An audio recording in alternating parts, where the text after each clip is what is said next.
दुःख सँगै कटाउने थियो रहर, तर उसको अन्तै थियो गन्तव्य अनि अन्तै थियो मेरो सहर।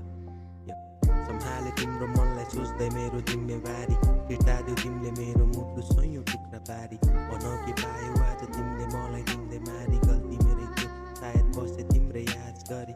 खास छ नि ती यादहरू मेरो पास छ नि, लाग्छ कि ती मनको घाउले मार्छ कि बाँच्न नि मन छैन आज लास बनी। हाँस जति पकाइदिए भो बागमती, पोख्नलाई दुःख बसेछु लिएर कलम कापी। खाएको त्यो कसम राखेर त्यो जुन तारालाई साक्षी राखे त्यो तिमीलाई माथि बैचौनी पक्षपाती। खेल्दैथ्यो खेल हान्यौ तिमीले प्रहार आत्मघाती, र निन्द्र लाग्छ राति यादहरू मात्रै साथी। अझै नि खोज्छ यो मन रुन तिमीलाई अङ्गाली, तिमी त गयौ छाडी सातौं समुद्र पारी। दिनमा चाहिँ झुटो हाँसो हर रात बग्छ आँसुको बाढी।